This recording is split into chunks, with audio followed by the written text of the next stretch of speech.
Hello and welcome to the Bipartisan Brief. I'm your host, Peter Sweathelm.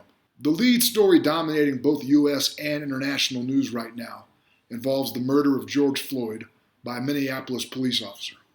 Floyd was accused of a misdemeanor crime, and the interaction between Floyd and the police officer went south, eventually culminating in the police officer being filmed with his knee on the neck of Floyd while the incapacitated Floyd pleaded for his life, pleas that tragically fell on deaf ears. Protests have erupted, first in Minneapolis and now nationally, with the protests in Minneapolis and elsewhere producing damage to police precincts and cars. Additionally, the protests in Minneapolis in particular have also produced a degree of theft, vandalism, and arson of private property. Also, it should be noted that according to St. Paul Mayor Melvin Carter, literally 100% of the protesters arrested yesterday in St. Paul were not residents of Minnesota, which strongly suggests that most of the protesters who have crossed the line into objectionable territory may in fact be people who came to Minnesota from out of state to take advantage of the chaos and to sow discord and are there to advance their own unrelated agenda. To date, George Floyd's murderer has been arrested and charged, but Minneapolis protesters in particular have stated the protests won't stop until the three police officers who sat idly by while the now indicted officer cruelly tortured George Floyd to death are also themselves indicted. As of this moment, none of the three officers who failed to intervene have even been arrested. This situation, both the murder of George Floyd and the ensuing protests, has of course been politicized. Many on the left have dismissed the theft, vandalism, and arson by pointing out that murder is the far more serious offense and should as such be considered and discussed separately. And many on the right seem as upset or possibly even more upset about the theft, vandalism, and arson than they are about the murder. And both sides are invoking Dr. Martin Luther King Jr.'s name to bolster their case, with the left quoting King, who said, "A riot is the language of the unheard," while the right insists that King would be disappointed by these protesters because King was an advocate for protesting peacefully. To talk more about George Floyd, I want to now redirect to an interview I conducted earlier today with a gentleman who knew George Floyd well. We're joined today on the Bipartisan Brief by Cyril White, a successful businessman out of Houston, Texas, who had a personal relationship with George Floyd. I wanted to just start off by asking you, tell us a little bit about George Floyd, the person, and your relationship with him. Well, first of all, thanks for having me. And, my prayers continue to go out to the George Floyd family in their time of tragic loss. But to date back to how I first met George Floyd, I was going to Lamar High School and he was going to Yates. And so these are two schools that, I know in my senior year, we played against them in the playoffs. And he was one of the players on their team. He was a junior that year. So that summer, I went to Texas Lutheran College. He was still in high school. I would see him in the summertime at some of the gyms because, the guy Mike Riggs played at Worthing. He graduated, he and Mike Riggs were great friends. So every time I would be with Mike, Floyd would be with Mike. So we would all be together. So that was, that was the start of getting to know him, was at that phase of life. Mm-hmm. And later on, you two went on an adventure together in China, if my memory serves. Tell us a little bit about that. So now he didn't actually go to China with me, Coach. What he did do is in 1998, I started an NCAA exhibition team. And so what I was doing, I had to contact different college coaches and get contracts so that I could bring a team of ex-players in for some preseason games because every college got 2 contracts at that time. So George Floyd was on that team. Got it. He was my starting power forward center. And he was the tallest guy that I had on my team. We listed him at 6'7", but he might have been 6'6". You know how that goes. But he was the biggest guy. And what's significant about that is when I was calling schools to get the contracts, the coach want to see who's on your roster. Who's on your roster? Because that kind of determines the matchups and if they're going to play you or not. Well, they saw I had George Floyd on the team. They're like, "Oh, you got Big Floyd? You got Big Floyd?" So that actually gave more credibility to this product I was offering. You know what I mean? He helped me get a few contracts and play with me for 2 years on that. I can see that even though you're devastated, thinking back on George Floyd brings you joy. Help us understand a little bit about his personality and his character. Full-time comedian. I mean, just non-stop laughs. I mean, you know, he's the biggest guy in the gym.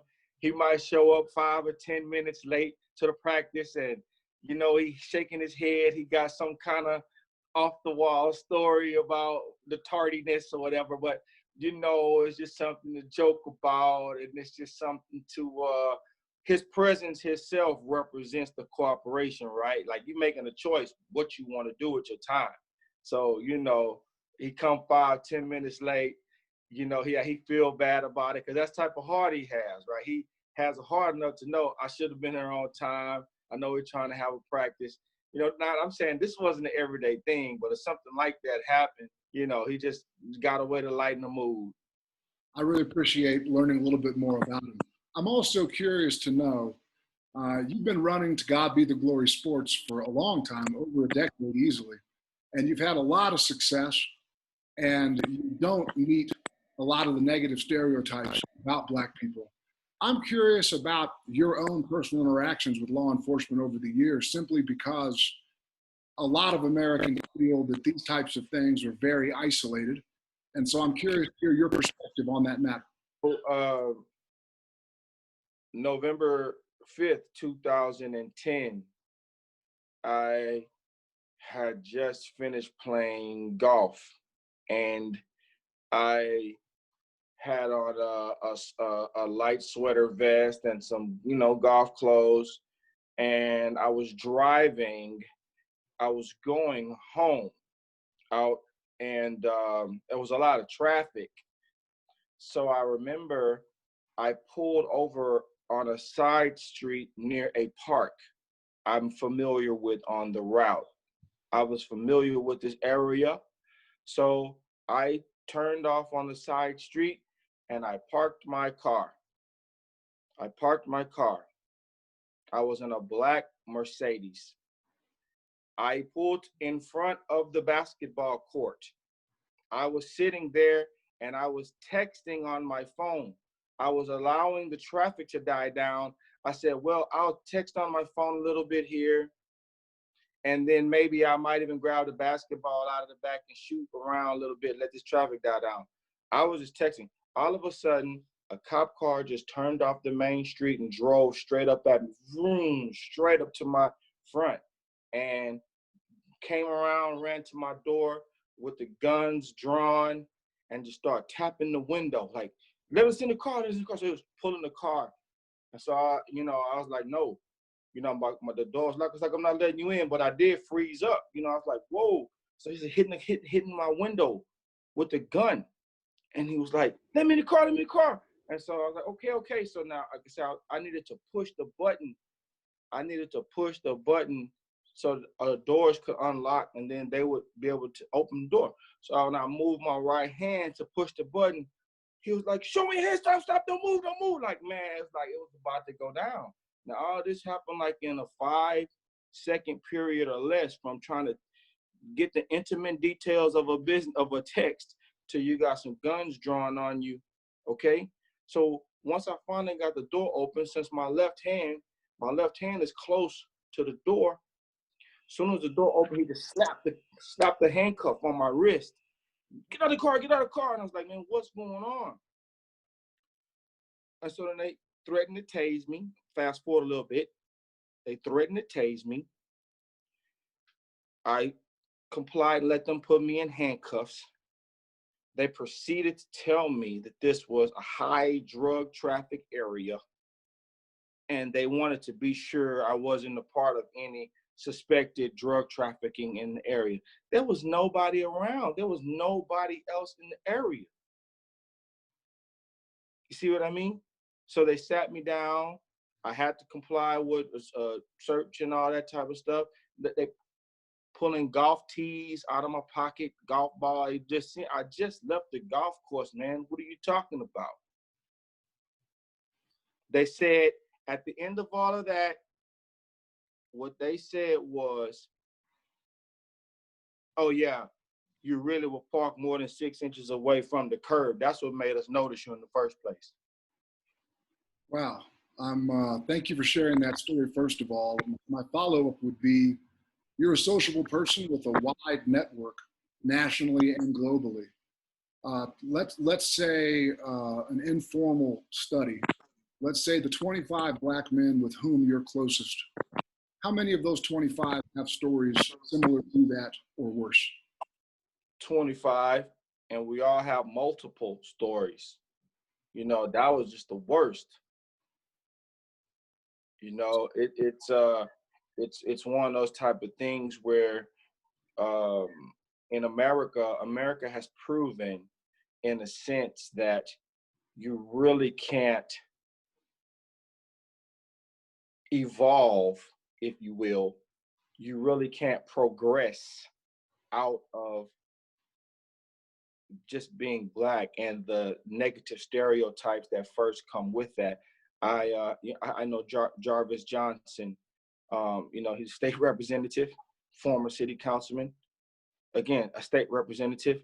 He was in the news last year about something very similar to this, being profiled, you know, searched, coming from a business, being asked all type of obtuse questions because of his car, and it's just bad, man. It's all around. I really appreciate you sharing those stories, and I want to finish up with uh, what do you think that we as a society can do moving forward to make this better? Or let's not even say better. What can we do to make it right? I think it's gonna take a lot of time, man, you know, just as far as the making it rightness. But I think as the right nowness of the situation, I think that there needs to be an openness by both groups uh, to explore the areas of unknown that cause all of this ignorance and divide. Um, you know, you and I both know that we know, you know, white people that don't socialize with Black people in any interactive way. And you know, I also know Black people. We know both people in groups that are like that.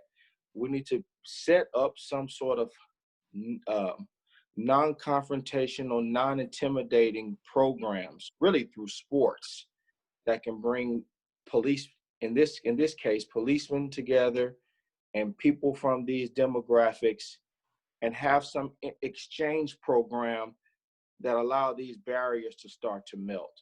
That's what I've been thinking about since George Floyd passed. Like, what can To God Be the Glory do to kind of honor his memory and be a bridge in these areas?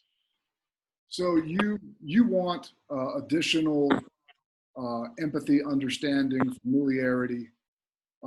They say that familiarity breeds contempt. It sounds like you're saying the opposite. It sounds like you're saying familiarity breeds understanding, trust, and better relationships. I think that both are true in some cases. I definitely think that familiarity can breed both. I do.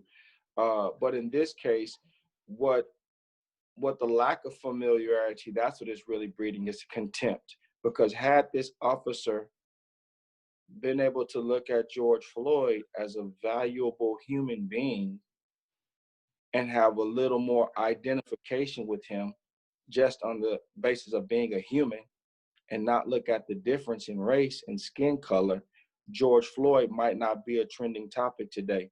And I might be looking forward to seeing George Floyd this summer at the Fondy. Mr. White, I really appreciate your time. I know that you're busy right now, and I know that you're heartbroken. And it means a lot to us that you carved out some time to share some of these important stories. And we look forward to staying in touch. I appreciate you having me on, man. And we're going to do what we can. And to God be the glory, to honor his memory. Thank you. You have a great day.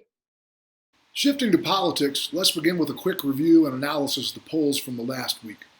To begin with, President Trump's average job approval rating in 4 polls was at 43.5%. And the average of 4 direction of the country polls indicates that 61.25% of Americans believe we're headed in the wrong direction. What's interesting to note is that despite these troubling numbers, the most recent Economist YouGov poll reveals the closest general election numbers I've seen recently, showing Biden up just 3 points nationally over Trump, and the latest CNBC poll showed the identical 3-point margin for Biden. Furthermore, the most recent Economist YouGov poll shows that Americans prefer Democrats over Republicans in a generic congressional situation by 8 points. But the most recent Economist YouGov poll also shows that only 21% of Americans approve of the job that Congress is doing. So in short, the American people hate Congress, but they nevertheless appear to like congressional Democrats more than they like Joe Biden. But the news isn't all bad for Biden, as the most recent polls have shown him up on Trump in Florida, Pennsylvania, Arizona, Virginia, and Wisconsin, while Biden seems to be closing in on Trump in Texas, Georgia, Utah, Missouri, and Iowa. Now listen, if there's one thing we learned in 2016, it's that polls aren't the end-all be-all, but it is certainly fascinating to digest this information.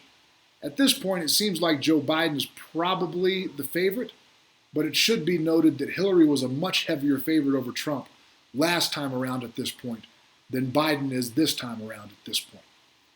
I also wanted to briefly touch on two more domestic political issues before moving into international news, followed by COVID-19 coverage. First, on the Biden vice presidential choice, I recently saw some very interesting polling data. We're told that Kamala Harris is the clear frontrunner in the Biden camp at the moment, but Liz Warren seems to be the clear favorite of registered Democrat voters.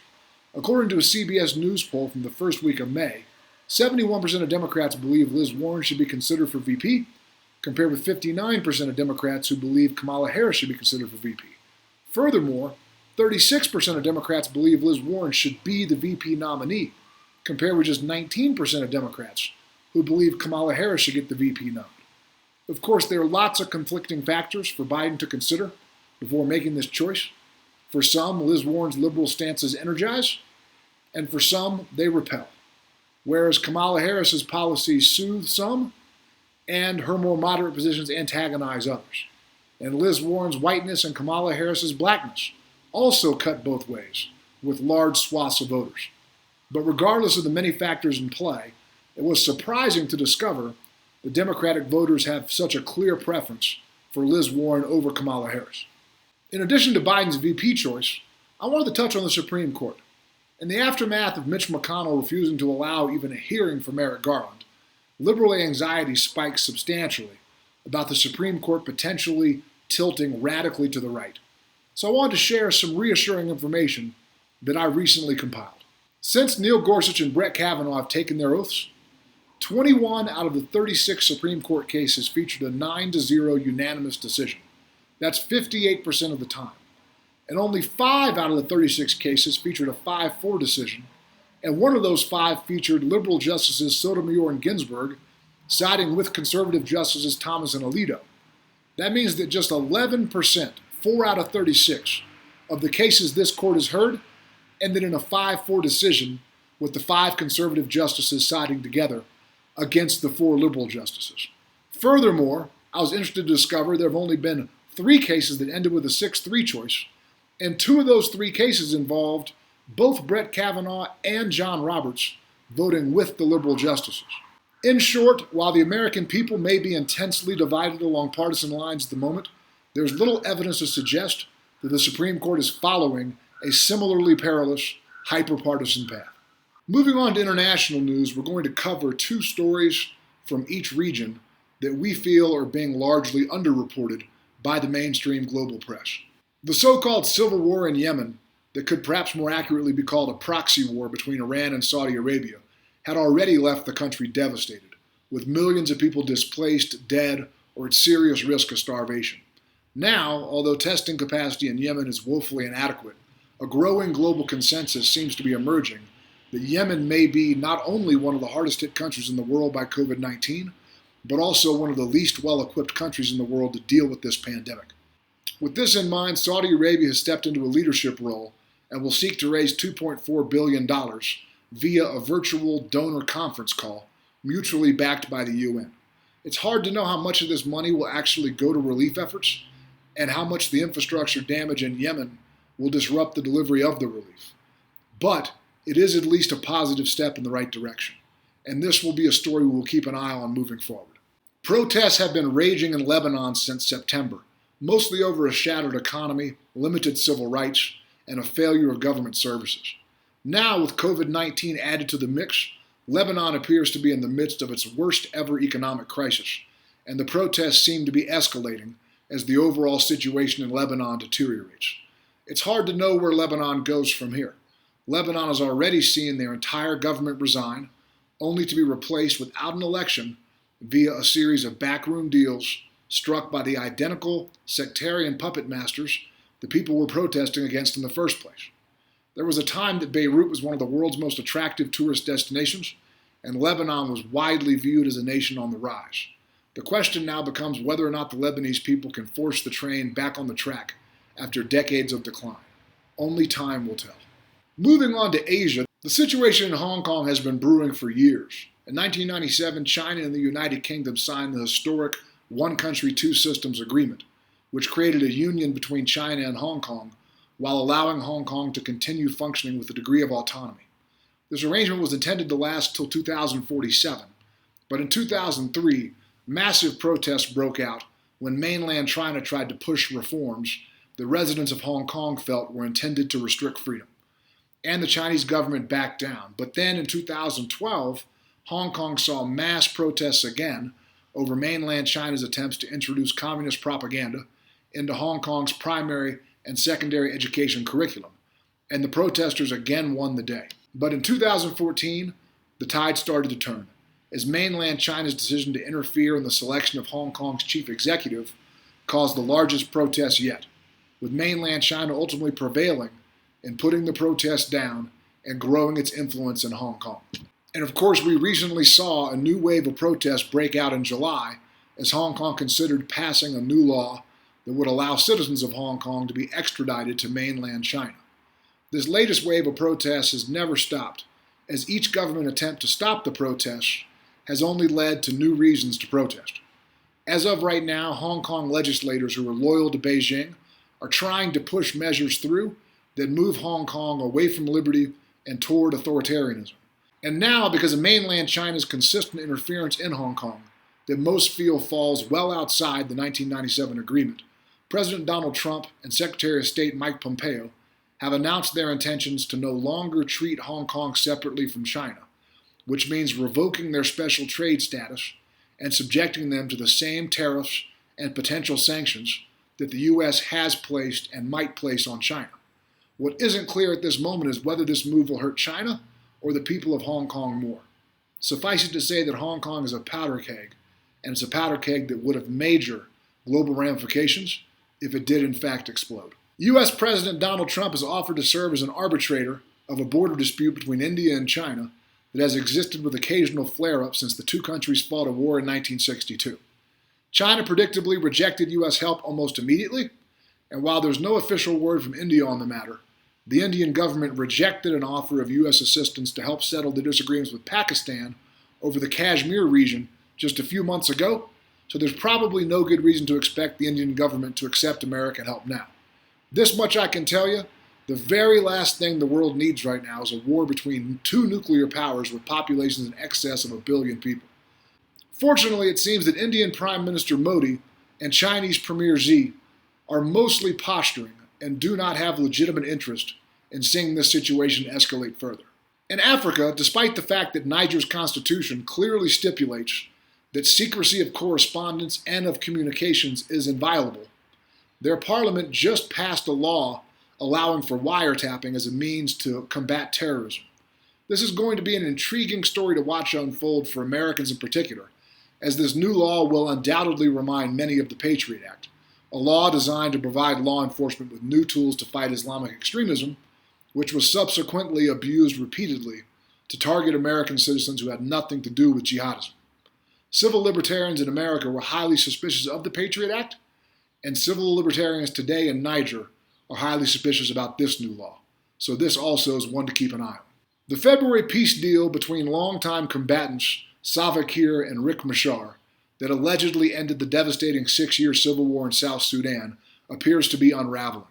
Indeed, it's possible that the deal never had much of a chance to begin with, because the actual conflict was never between just two leaders. The fact the so-called peace deal included only two ethnic groups and their leaders, while excluding all other ethnic groups and their leaders, probably doomed the deal from the word go.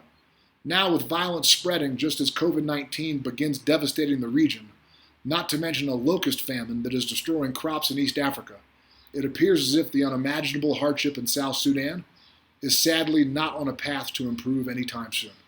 In Europe, Italy has seen the average new daily cases drop by 25% and the new daily deaths drop by 39% over the last 14 days. As such, the Italian government is allowing the reopening of some major tourist destinations, including the Leaning Tower of Pisa. Italy is limiting the number of people who can enter the tower at the same time, and they're requiring those who enter to wear masks. But as a country, they do appear to be moving forward with an attempt to return to normalcy, or at least as much as that's currently possible. Other nations with economies that depend heavily on tourism are going to be paying very careful attention to what happens in Italy, especially as Italy was one of the hardest hit countries in the world back in March and April. Brexit dealt a blow to unity amongst the four nations of the United Kingdom: England, Scotland, Wales, and Northern Ireland. COVID-19 has clearly exacerbated these growing divisions, with Scotland and Wales desiring to ease restrictions more slowly than England. In 2014, the Scottish people voted to stay in the UK, but this global pandemic has people in both Scotland and Wales renewing calls for independence referendums. Both sides of the debates and the non-English members of the UK have valid points. On one hand, English politicians operating out of London do at times tend to think they have the right to dominate the other three UK countries. And nearly all people, of course, long for equality and freedom.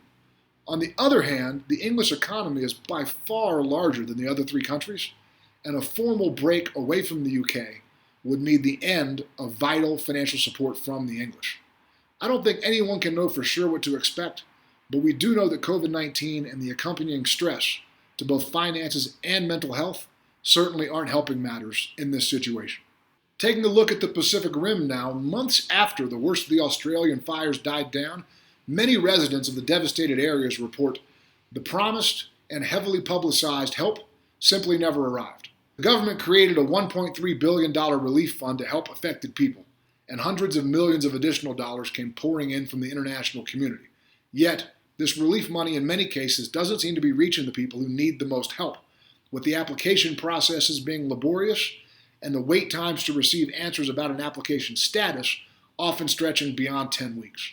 Clearly, like has happened with nearly all crises that predated COVID-19, the Australian bushfire response has taken a backseat to their COVID-19 response.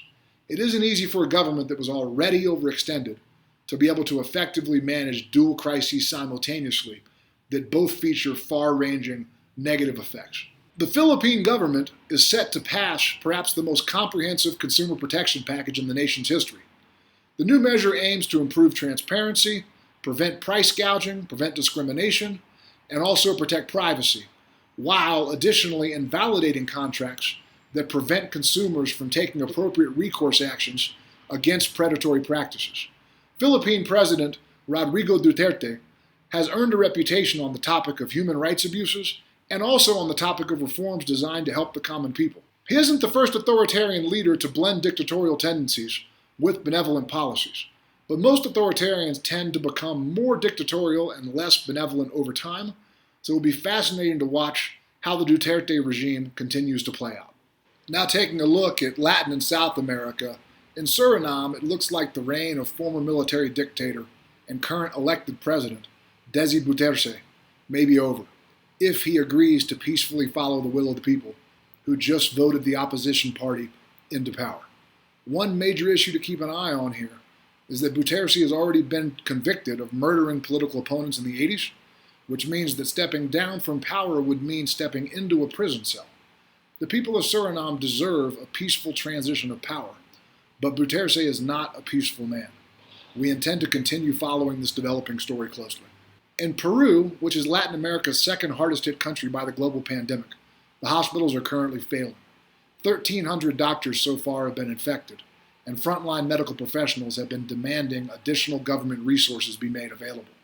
The problem, of course, is that the Peruvian government has limited resources to begin with, and creating additional currency would weaken the currency's value and inflation tends to hit the poorest people the soonest and the hardest. Sadly, this global pandemic is a situation with zero easy questions and zero right answers. I want to finish this episode of Bipartisan Brief by taking a look at COVID-19, and the chances are we'll be ending all bipartisan briefs with something similar moving forward. And we're going to start with the United States of America. First up, let's do a national summary of the United States, followed by a comparative summary before moving on to the states. As of yesterday, the United States of America has had 1,793,530 total confirmed COVID-19 cases and 105,557 COVID-related deaths. And yesterday, we saw 25,069 new cases and 1,212 new deaths.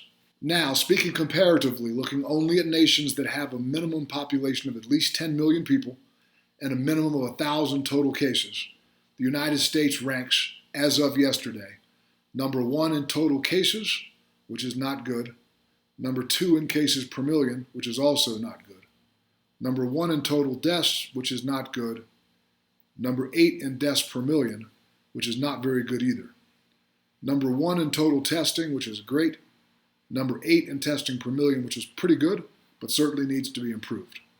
And if we dive into our in-house analytics, comparing 2 weeks ago with the week most recently passed, the USA ranks number 33 in the testing per capita increase, which considering our resources is not very good. Number 19 in the decrease of average daily new cases, which is pretty good. Number 22 in the decrease of average new deaths, which is also pretty good. Remember, we went down in both average new cases and average new deaths, which is good. That's progress. And we had the number 15 overall ranking, which is pretty solid, but considering our resources, we hope we're able to get that up as soon as we possibly can. Now that we've taken a look at the U.S., both internally and globally, let's turn our attention to the states. The 5 states that had the biggest increase in testing in the U.S. over the last 2 weeks were Nevada 78%, Maryland 73%, Wisconsin 72%, Kentucky 71%, and Georgia 66%. The 5 states with the smallest increase in testing as a percent over the last 2 weeks were Idaho at 27%, Hawaii 26%, D.C. at 23%, Utah at 22%, and Washington State at 21%. In terms of percent, the biggest increase in daily new cases comparing 2 weeks ago with this past week was Alaska at 63%, but only 430 total cases so far. Alabama at 39%, Washington 35%, Wisconsin 22%, and South Carolina 21%. As a percent, the biggest decrease in daily new cases over the last 2 weeks came in Delaware, decreased by 38%, Louisiana by 39%, Connecticut by 40%, Rhode Island by 41%, and North Dakota by a whopping 60%.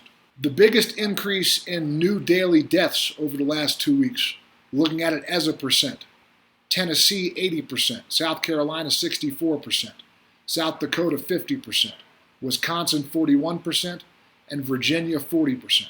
And the biggest decrease in new daily deaths as a percent over the last 2 weeks was West Virginia down 75%, Oregon down 60%, Louisiana down 55%, Kentucky down 54%, and Idaho down 50%. Looking at which states are doing best overall, judged on the measurement of an increase in new testing capacity and how much new cases and new deaths are going up or down. The 5 best states currently in the U.S. by these numbers are Louisiana, Connecticut, North Dakota, Kentucky, and Kansas. And the 5 worst states currently in the U.S. by these measures are Tennessee, South Carolina, South Dakota, Alabama, and Arkansas. We also saw this week for the first time since I started following the numbers that the U.S. has 3 states where average new daily cases rose more quickly than testing capacity. Alaska increased the testing capacity by 44% the last 2 weeks, whereas average new daily cases went up 63%. Alabama saw new testing capacity increase 36%, and new daily cases increased 39%. And Washington State saw new testing capacity rise 21%, and new daily cases rise at 35%. The U.S. also had 9 states that saw increases in both new cases and new deaths. And that's North Carolina, Mississippi, Wisconsin, Virginia, Arkansas, Alabama, South Dakota, South Carolina, and Tennessee. But fortunately, the U.S. also had 26 states that saw both average daily new cases and average daily new deaths decrease over the course of the last 2 weeks. And those states are Louisiana, Connecticut, North Dakota, Kansas, Delaware, New Jersey, Oregon, Georgia, Maryland, Indiana, Idaho, Massachusetts, Illinois, New Hampshire, Texas, Pennsylvania, Michigan, New York, Colorado, Nebraska, Florida, D.C., Minnesota, New Mexico, Ohio, and Iowa. And as this is a political show, for those of you keeping partisan score at home, states controlled by Democrat governors had 39 total reports, 28 positive, 11 negative, for 72% positive. And states led by GOP governors also had 39 total reports with 18 positive and 21 negative, or 46% positive. And if you group it by positive and negative, there were 32 states that appeared on these lists negatively. 11 were Democrat, or 34%, and 21 were GOP, or 66%. And if you look at the 46 positive reports, there were 28 Democratic states at 61% and 18 GOP states at 39%. Looking at COVID-19 globally, these are the 10 nations that saw the biggest increase in testing capacity. But the nations had to have a minimum of 1,000 cases and a 10,000 person minimum population. And those countries are Guatemala, 336%, Morocco, 123%, Haiti, 107%, Kenya, 100%, Nepal, 83%, Nigeria, 79%, Venezuela, 78%, Ivory Coast, 74%, Bangladesh, 72%, Indonesia, 64%. And as a point of comparison, the United States increased our testing capacity over the course of the last 2 weeks by 41%. And these are the 10 nations that saw the smallest increase in testing capacity over the course of the last 2 weeks. And again, you have to have 1,000 minimum cases and a 10,000 person minimum population. Uzbekistan, France, and Egypt were flat. Mali went up 6%, Spain 17%, Japan 18%, South Korea 19%, Malaysia 20%, the Netherlands 21%, and Ghana 21%. Sticking with the 1,000 case minimum and 10,000 person minimum population, these are the 10 countries that saw the biggest increase in average new daily cases over the last 2 weeks. Sri Lanka 268%, Thailand 225%, Nepal 180%, Iraq 147%, Malaysia 111%, South Korea 109%, Philippines 102%, Guatemala 85%, Tunisia 77%, and Bolivia 76%. And these are the 10 nations that saw the biggest average decrease daily in new cases. Again, 1,000 cases minimum, 10 million person minimum population. Zambia minus 48%, Spain minus 45%, Greece minus 45%, Morocco minus 44%, Ecuador minus 37%, China minus 37%, Japan minus 34%, Cameroon minus 28%, Italy minus 25%, and Somalia minus 25%. These 10 countries saw the biggest spike in average daily new deaths as a percent. 1,000 case minimum, 10,000 person minimum population. Kenya 140%, Sudan 109%, Kazakhstan 100%, Haiti 100%, Guatemala 68%, Philippines 67%, Sweden 52%, Egypt 50%, South Africa 43%, and Somalia 38%. These 10 countries saw the biggest decrease in average daily new deaths as a percent. Malaysia went down 100%, China went down 100%, Spain went down 70%, Czechia went down 61%, France went down 56%, the Democratic Republic of the Congo went down 54%, Tunisia went down 50%, Uzbekistan went down 50%, Cuba went down 50%, and the Ivory Coast went down 40%. And these are the countries that had the best overall score in terms of new testing capacity, combined with whether or not average daily new cases and deaths are going up or down. Morocco, Spain, Greece, the United Kingdom, Ecuador, Italy, Czechia, the Ukraine, Germany, and Senegal. And these are the countries that are currently doing the worst in terms of that comparison between new testing capacity and whether new deaths and new cases are going up or down.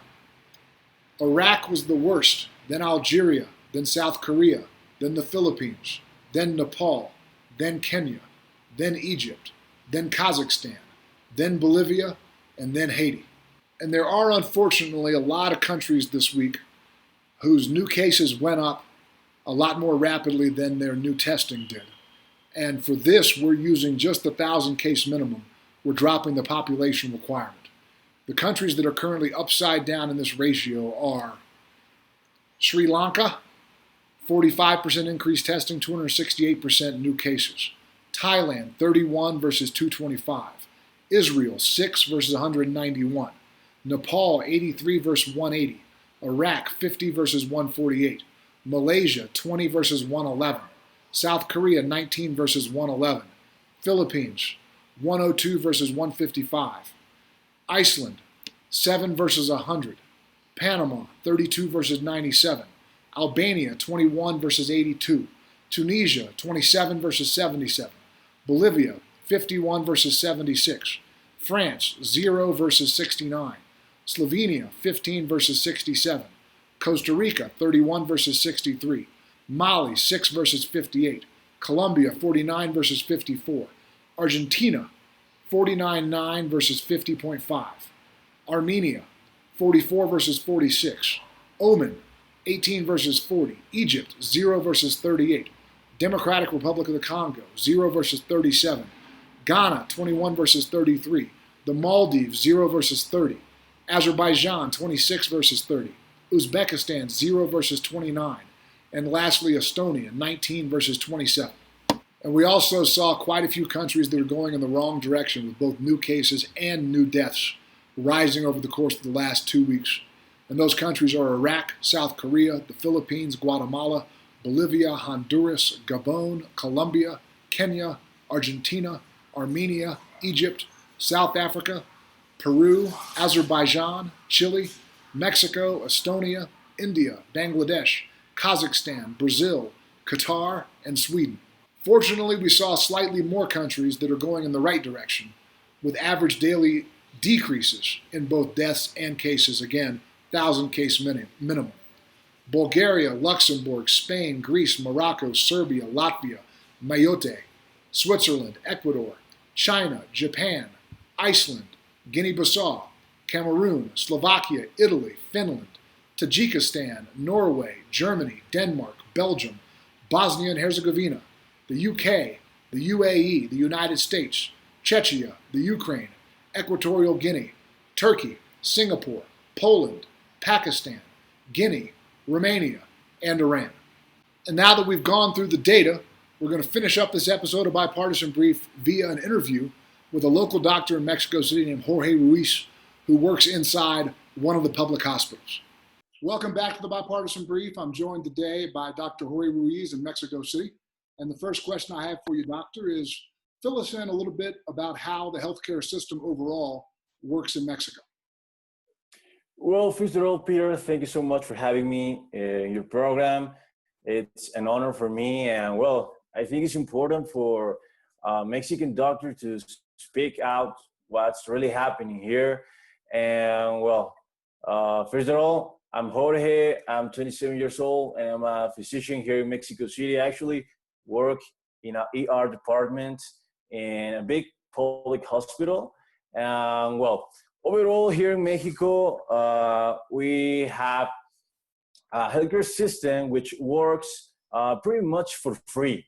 I mean, everyone here is allowed to go to any hospital, and you can ask for attention without having to pay anything. More important, nowadays with the COVID-19 thing, every hospital, it doesn't matter if it's private or if it's public, it's for free. So that's amazing. I mean, for a point of view where we are a third world country, I mean, that's great because anyone, it doesn't matter if you have the money or not, you're going to get the right attention, the right medical attention. So a follow-up there. So yeah. if it's, of course, nothing's free, so the taxpayers are funding it. The government's funding Yeah, it. of course. But Yeah. in that situation, does that mean, like, for example, in England and Canada, my understanding is that a lot of the doctors get their paycheck from the government. Is that the system here, or is it more mixed between private and public? No, just like that. I mean, we get paid by the government. We're actually public persons. I mean, we work for the government. That's right. Well, if you work in a private hospital, yeah, you get paid by that company. But that's the difference here. I mean, for example, in the U.S. I mean, anywhere else, you have to pay for an insurance, and you don't have to do that here.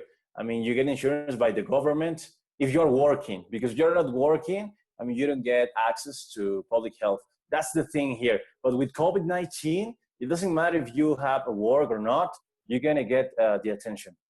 So a couple of follow-ups there. Yeah. This has been a problem in the U.S. where we have, for example, we had a $1,200 stimulus check, but you had to meet certain qualifications in order to receive it. Or with the unemployment benefits, of course, you had to have been employed in order to receive unemployment if you get laid off.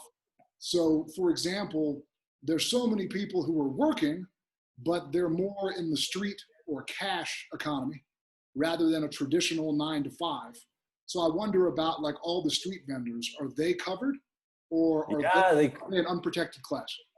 No, they cover, man, and that's amazing. I mean, I believe that that's great because, as you say, I mean, 50% of the population here works on the streets. I mean, they sell things or they prepare food. I don't know, but yeah, I mean, they can go to any hospital in this moment. They can go to any hospital. They're gonna get the proper attention. Yeah, it doesn't matter if they're working or not. Yeah, so I know in this moment the government's stepping up, even in the U.S., where of course we're very, where a lot of the powers that be are fiercely protective of our private system. Even 2/3 of the Democrat senators are against universal coverage or Medicare for all or socialized medicine, whatever verbiage you choose to use. But right now, the U.S. does have socialized medicine. We're covering COVID cases. Nice. I'm curious, independent of COVID, do the street vendors get coverage generally, or do they have to have, is there some other system for those folks, or how does that work? Yeah, there's another system, but they cover. I mean, basically here in Mexico, we have two types of medical coverage, per se. We have private coverage, which you pay an insurance to any company, I don't know, any name of any insurance company you want, and you're gonna get private facilities. But if you are like 99% of the people here in Mexico, which we don't pay for an insurance, we get public health. And in public health, we have three big institutions, which is IMSS, Instituto Mexicano del Seguro Social, which is the biggest one, and the better one, if I may, we have ISSSTE, which is another kind of public health. We have the ones that are provided by the government itself, which that one is the one that cover everyone. I mean, if you don't have work, if you're in the street and you need to, I mean, anything, you can go to those hospitals and you're gonna get the attention and you don't have to pay for anything. So yeah, that's in a scenario where we don't have COVID-19. Yeah, you're still covered, so that's great too. But you can't go to a private facility, or you can't go to certain hospitals, but you still get covered. I think that's very similar to Medicare and Medicaid, the public, and for that matter, the VA, the Veterans Healthcare Administration, where you have coverage, but you can't necessarily pick exactly. Yeah, that's right. List you go to. I'm also curious, one more follow-up before we move on, and you may not know this exactly off the top of your head, but what is the breakdown? Like, I think in the UK, it's something like 10% of the healthcare system is private, 90% is public. Of course, in the US, it's more like the other way around. Do you know that off the top of your head, or do you not? I don't know the exact number, but if I have to guess, I think it's 90-10. 90% public health and 10% private facilities. I mean, yeah, 1 out of 10 can't pay for an insurance here in Mexico because it's not something we do. Got it. And so now I'm curious, moving on, Yeah. what are you seeing with your own eyes? You're working in the hospital system. Are they at capacity or near capacity or over capacity, or is this thing trending in a good direction or a bad direction? I'm curious to get a firsthand account of what you're actually seeing and what you're hearing from your various friends who are in your profession as well. Yeah, well, getting in this topic, fully talking about COVID-19, it's a thing that in Mexico, we start to see in late. I mean, the first case that I saw here, it was around probably April.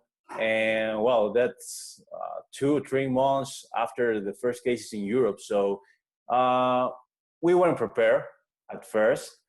But right now, things are getting much better. A couple of weeks ago, I'm talking about early May, late April, we had, I mean, tons of patients, severely affected. I mean, they have some severe conditions. But right now, the things are getting much better. And I think that one of the main reasons this is happening is because the government is doing a great job, man. I mean, they are hiring tons of doctors, tons of nurses. I mean, everything is going well. They're opening hospitals everywhere. So yeah, we're working at max capacity. I mean, that's a fact, but we're not yet over our head. So that's great. I mean, the government is doing a great job despite everything they're talking about. But I mean, I think we're handling well. And you said they're building hospital capacity. So like in the U.S., they were building out in convention centers and hotels. Same thing here. They're using hotels. They're using to develop excess capacity. Yeah, we actually well, the government is actually building, or they built one big hospital at Autódromo Hermanos Rodriguez, which is a track race, and it's great, man. I mean, that's one. They build like I don't know, 2 or 3 hospitals only here in in Mexico City.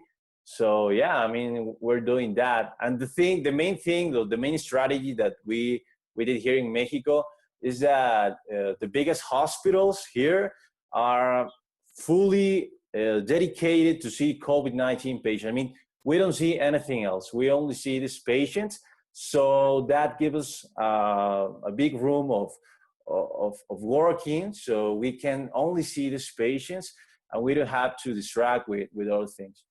You know, the follow-up there is, and we've seen this, I've heard this and I've read this, that in the US we have a similar policy, and that with the benefit of hindsight, because of course we were affected severely in the US long before we were here in Mexico. I say we both times because I am an American, but I live in Mexico and I love it here. Yeah.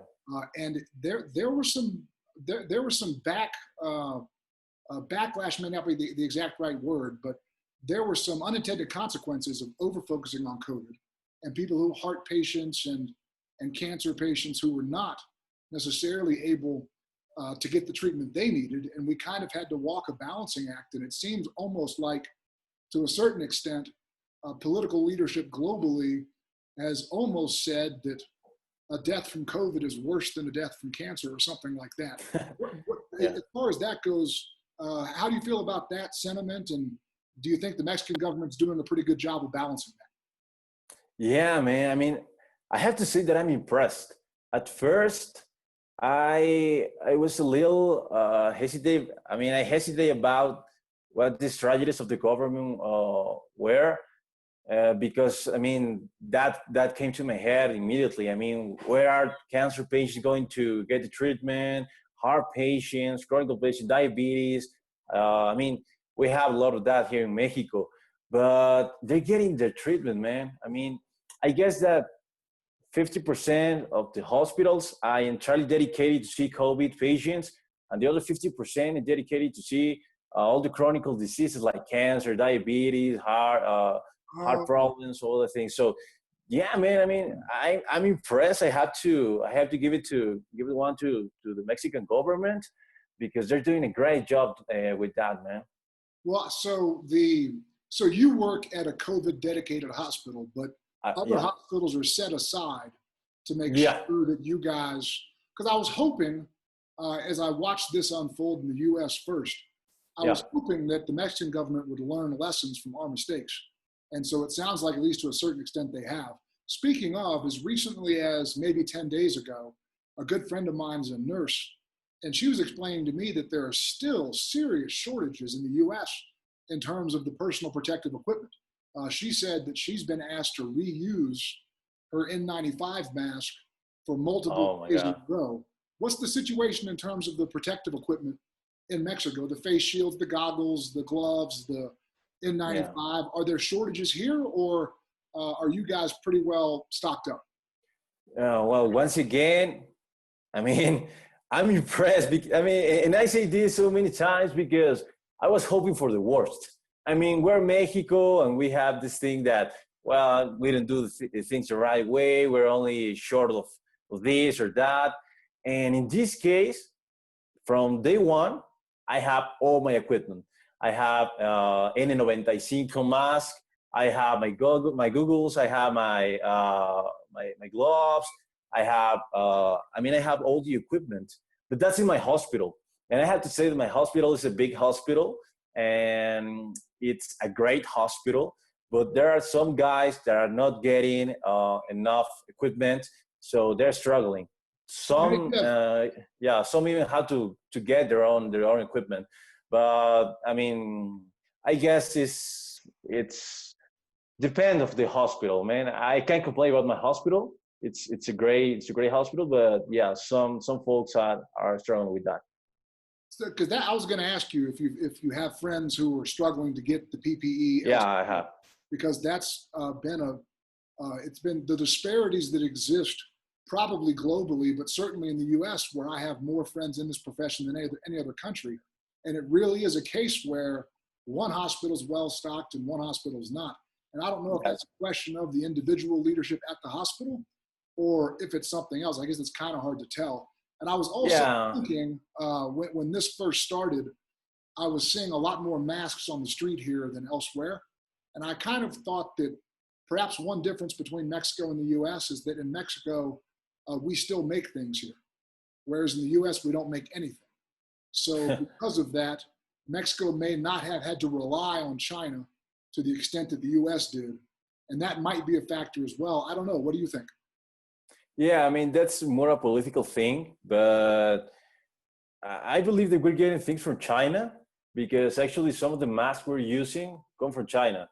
But I mean, especially in the mask, because from all the personal protection equipment, the mask is the main thing. And yeah, we're getting some from China, but we still have some here. And yeah, I mean, like, I guess this happened all over the world. There are some hospitals that are going to be better. There are some hospitals that are going to have more equipment, and there are some hospitals that are going to have some missing things, and that's what happened right now. But I can't talk about other hospitals. I can only talk from what I see, what I'm living, and the things for us are going well. I mean, we have everything we need. We have all the equipment, so that's great. I've been paying careful attention to the numbers, and the cases this past week compared with the previous week, the cases went up about 30%, but the testing capacity went up 60%. Yeah, So obviously you want that ratio to be the higher the better. In Mexico, it's about 2-1. But the deaths this past week versus the previous week, nationally I'm talking about, yeah, went up 30% compared to a week ago. But you're saying in Mexico City, which has been the hardest hit place, things are yeah. sort of settling to a certain extent. What are you hearing from your friends outside of Mexico City? Is it getting worse in other places? Does that explain why the numbers to a certain extent are getting worse, even though what you see with your eyes is that things are getting better? Yeah, well, things are getting worse in big cities. That's a reality. I mean, we're talking about Monterrey, Guadalajara, Veracruz. I'm actually from Veracruz, and in Veracruz, the cases are getting higher. I mean, they're getting more cases every time. The deaths are going up. So it's something that is happening. But here in Mexico City, the deaths are also going high. I mean, they're getting every time more cases. Some of that is because we're testing more. That's a reality. We're testing more, but we're not testing enough. That's also true. I mean, the numbers that we see on TV or that we see in the papers are not entirely right, but it's a correct estimation as we see in the news. It's only an epidemiological model, so we can estimate the entire number of cases that we have. Yes, and when I said deaths going up, I didn't mean the total.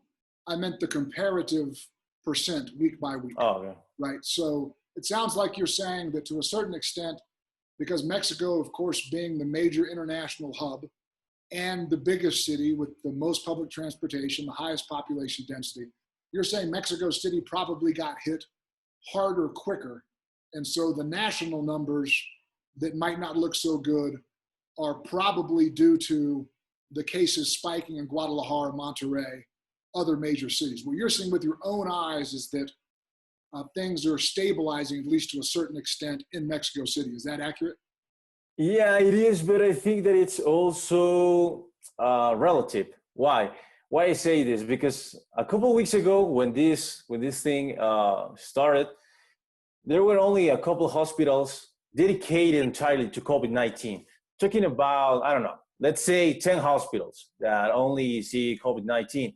And right now, we have 20 hospitals that see COVID-19. So that explained why in my hospitals, the cases are going down, and we see every time less patients because there are more hospitals. The capacity that we have in our healthcare system is getting bigger. So that's making that things get much better for us.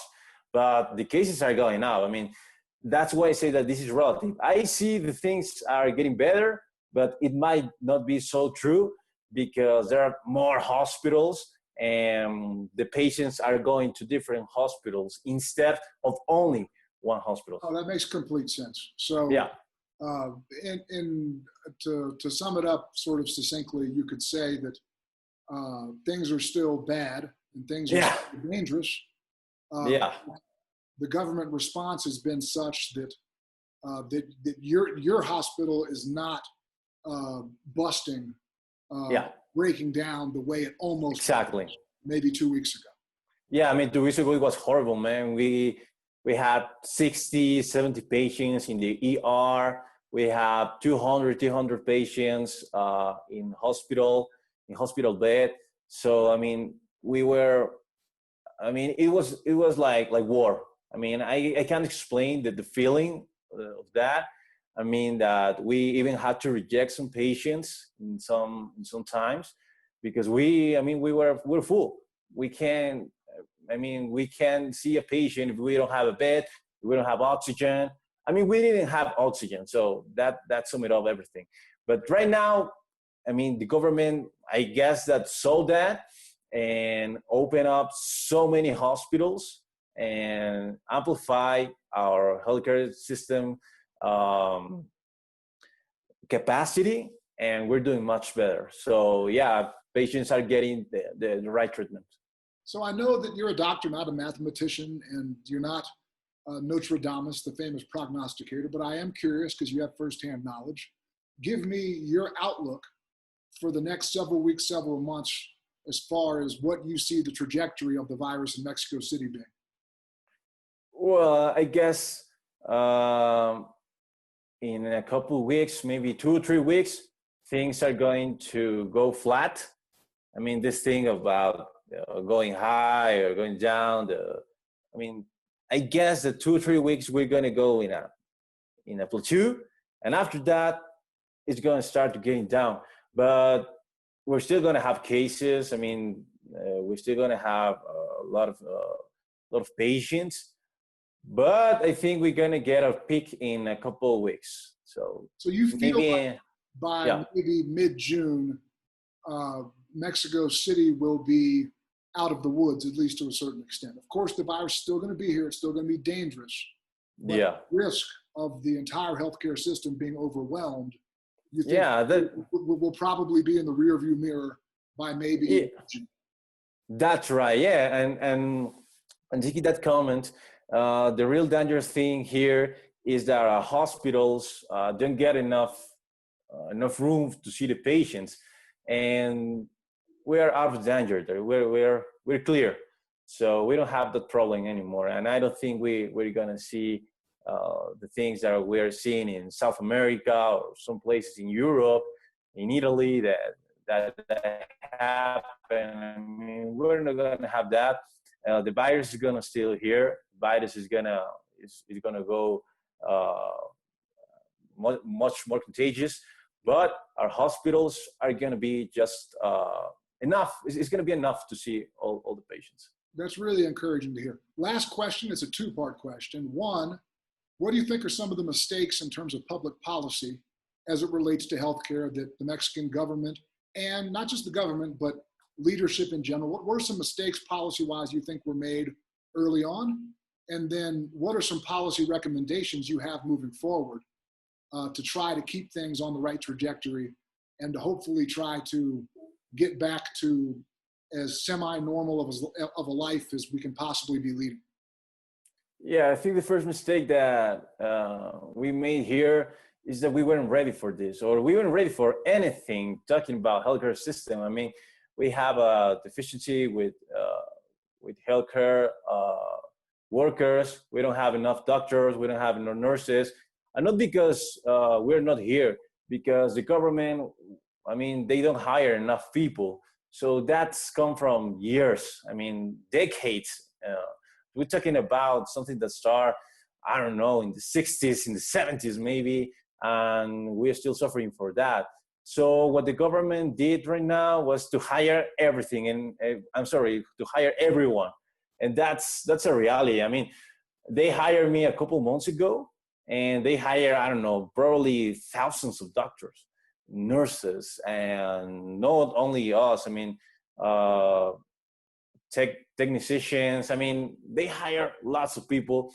So what I think that the mistake was here was to not be ready, and maybe not thinking in the future that this might happen. And a mistake now would be to fire everyone, or when they contracts end, to let the people go, because it's gonna be the same, but only without COVID-19. I mean, if it's not COVID-19, it's gonna be heart disease, it's gonna be diabetes, and the healthcare system is gonna be full, and it's gonna be the same thing, but only that without COVID-19. So if they still have enough capacity, enough money, I don't know how politics works, but if they can keep most of the people, or at least 50% of the people that they hire, things are gonna be like 100% better. So I hope that that's something that the politicians have in mind, and maybe that would make a difference here.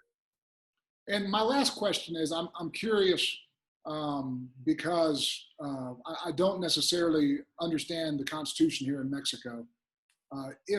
If a doctor, not even you, don't make it specific or personal, if a doctor really spoke out aggressively against the government, would they be in trouble? Would they lose their job? Would they, like, for example, in the US, it's complicated because of the Free Speech First Amendment. You're not supposed to be able to fire a government employee who's a whistleblower or who speaks his mind. What's the situation like constitutionally on that topic here in Mexico?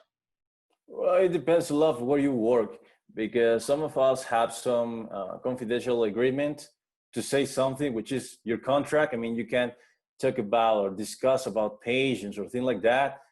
But we're actually pretty free. I mean, I can talk about anything I want about the government, but as anything, I mean, not only us as healthcare workers. I mean, in any aspect in Mexico, if you talk bad about the government, you have to know that you're gonna have some repercussions. I mean, you can't do it that free. So you have to be careful. But right now, I mean, I have to say that there's nothing wrong right now. I mean, and that's great. I mean, I have absolutely anything to say bad about this government at this right now, or at least about COVID-19, because there are a lot of things that we can talk about politics and how this new government is acting. But in this scenario where we're fighting such a big problem and such an incredible situation, which is COVID-19, they're doing an amazing job. And someone had to say it because people are getting trying to say that the government is doing the things the wrong way and this and that, and maybe they're not doing it great. I mean, some countries have definitely doing things better or did things better, but for us, I think we're doing just a great job. Yeah, especially it sounds like if you compare your concerns with what the reality turned out to be, yeah, the Mexican government's response has really been outstanding. Yeah, man. I mean, I thought that we're going to be like zombie movies. I mean, that we're going to have people dying on the streets, which is not something crazy to say because this is happening in South America. I mean, we start to see dead people on the streets. We start to see doctors working without any equipment. And well, I mean, that's horrifying. And I was hoping that to happen here in Mexico. I mean, at the beginning of the pandemic, I was hysterical. I thought that everything was going to go down, that healthcare system was gonna, I mean, I thought everyone gonna die. And that didn't happen. We are responding nice. And as you said, comparison to what I thought that it was gonna be, this is 1,000 times better.